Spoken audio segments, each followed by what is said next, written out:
Alors j'en viens pour terminer, à une autre expérience, mon expérience d'enseignante cette fois-ci, et je me suis demandé comment sensibiliser les enseignants et les étudiants. C'est une question que je me suis posée longtemps parce que c'était pas évident de sensibiliser un auditoire d'étudiants, de leur parler des droits des uns et des autres. Et les premières années, j'ai eu beaucoup de ricanements et pas mal de sourires. Donc il y a là un problème, il faut passer outre, il faut tenir compte aussi des sensibilités de son auditoire.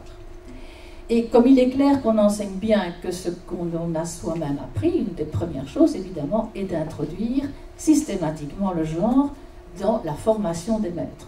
Cela va de soi. Ici, une toute petite anecdote pour vous faire comprendre à quel point c'est important. Au XIXe siècle, c'est une parenthèse, mais vous allez voir, il y a quand même eu un lien. Au XIXe siècle, quelques médecins ont commencé à écrire dans les années 1850-60 toute une série de manuels à l'intention des mères, en demandant aux mères de faire l'éducation sexuelle de leurs filles. Alors pourquoi est-ce que les médecins se sont tout à coup penchés sur ce problème? C'est parce qu'ils commençaient à être de plus en plus préoccupés par des cas de frigidité, par des cas de difficultés sexuelles au sein des couples, et ils s'étaient rendus compte que la plupart des problèmes provenaient d'un choc que les jeunes femmes avaient vécu. Il y avait deux chocs en fait dans la vie des filles qui étaient nimbées d'une suave ignorance et qui ne connaissaient rien des choses du sexe. C'était l'apparition des règles d'une part et la nuit de noces. La nuit de noces c'était souvent quelque chose qui était un véritable choc. Et donc pour éviter cela et permettre une meilleure harmonie au sein des couples, les médecins se tournent naturellement vers les mères. Et vous avez alors une série de manuels en disant « mère, vous devez ». Et les mères résistent. Et les mères disent non. Et elles ne veulent pas, et elles se débarrassent de cela, alors qu'elles-mêmes sont très sensibles à la question, puisqu'elles ont effectivement aussi, comme leur fille après elles, eu ce fameux choc de la nuit. Et pourquoi ne veulent-elles pas? Parce qu'elles ne savent pas comment l'expliquer. On ne peut pas bien expliquer quelque chose qu'on n'a pas appris soi-même. Et donc il faut là travailler sur deux fronts. D'une part, une formation tout à fait consciente des futurs enseignants, mais aussi tenir compte, bien sûr, de la sensibilité du public cible, c'est-à-dire des étudiants, où les sensibilités à l'égard des différences sexuées sont toujours très fortes. Il faut éviter de provoquer, au début j'étais plus provocante, et j'ai eu effectivement des réactions de rejet et d'évitement, d'autant plus que, s'adressant à des étudiants, c'était encore plus difficile, même si c'était des adultes, des jeunes adultes, de leur présenter des arguments principiels. C'était difficile de leur dire « oui, il faut établir l'égalité parce que l'égalité est un principe et les droits humains sont des principes à garantir ». Ils n'étaient pas tellement sensibles à cela tant qu'ils ne voyaient pas la contrepartie.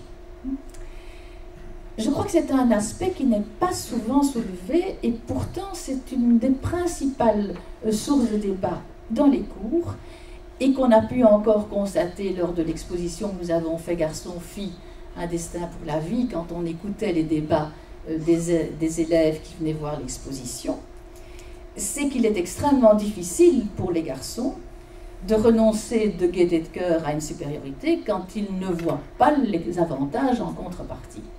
L'égalité, c'est très bien, mais pourquoi faire? Et je dois dire que la réponse n'est pas si évidente. Alors ce que je dirais ici, ça n'a rien de théorique, mais un des biais que j'avais trouvé et qui a pas mal marché, c'est évidemment avoir recours à l'histoire des masculinités. L'histoire des femmes et du genre a en effet permis de développer l'émergence d'un tout autre domaine extrêmement intéressant, qui est l'histoire des masculinités, parce qu'on a pris conscience que l'histoire traditionnelle n'était pas sexuée, n'avait pas de dimension sexuée, mais pas plus pour les hommes que pour les femmes, et que finalement l'histoire des hommes en tant qu'êtres sexués n'était pas faite non plus. Et je pense que là, sans aller évidemment jusqu'à dire que l'histoire des masculinités résout tout, elle permet de souligner au moins, et on l'a dit dans l'exposé précédent, qu'un système inégalitaire n'est jamais bon pour aucun des deux sexes, et que chacun des deux sexes va avoir peut-être certains avantages à ce moment-là, mais d'autres inconvénients, et qu'il y a une sorte de donnant-donnant. Sachant évidemment que la grosse difficulté dans cette présentation, c'est que les désavantages pour les filles sont toujours évidemment beaucoup plus forts que les désavantages ou les avantages pour les garçons. Mais on peut les sensibiliser en montrant notamment, avec la nouvelle histoire des guerres, qui a complètement oublié de mettre en évidence l'héroïque combattant et qui a étudié à fond, au contraire, la souffrance des hommes au combat. On peut aussi les sensibiliser avec l'histoire de la famille, en montrant que les contraintes qui pèsent sur les deux sexes, en raison d'un modèle familial et d'un modèle de couple hétérosexuel hégémonique, est extrêmement lourd et souvent entraîne des contraintes pour les deux. On peut, en mettant en évidence chaque fois cet aspect relationnel dans tous les cours, que ce soit littérature, histoire ou autre, on peut sensibiliser le public féminin et masculin et du moins provoquer le débat. Et ça, je crois que c'est fondamental, c'est provoquer effectivement cette confrontation entre les deux. Et c'est par là, et je m'excuse d'aller aussi vite parce que je vois que le temps passe, je voudrais relier ma conclusion en boucle. C'est pourquoi je crois que garçons-filles de même école et la mixité restent un outil fondamental. Un outil fondamental, même si cette mixité scolaire est parfois remise en question par certains, pour toutes sortes de raisons. Mais je crois qu'il reste fondamental de permettre le débat entre garçons et filles à propos d'une même matière enseignée de la même manière. On est parfois très étonné d'entendre les arguments des uns et des autres, et c'est quand on connaît et qu'on prend conscience des arguments des uns et des autres qu'on pourra rectifier le tir. La mixité scolaire telle qu'elle existe est souvent un échec. Pourquoi? Parce qu'elle n'a pas fait jusqu'ici de véritables réflexions approfondies sur le projet pédagogique qui l'accompagne. Et on sait bien qu'il ne suffit jamais de mettre côte à côte dans une classe. La cohabitation des sexes dans une classe ne résout rien. Là, l'histoire nous le montre bien, puisque en Belgique, il y a toujours eu énormément d'écoles mixtes, bien avant l'obligation légale. Les écoles primaires étaient en très très grande partie des écoles mixtes pour des raisons d'économie. Dans les petites communes, il y avait une seule école, et bien les garçons et les filles étaient mélangés. Enfin non, les garçons étaient d'un côté, les filles de l'autre, mais ils étaient physiquement dans la même classe. L'enseignement secondaire en Belgique, c'est le même processus.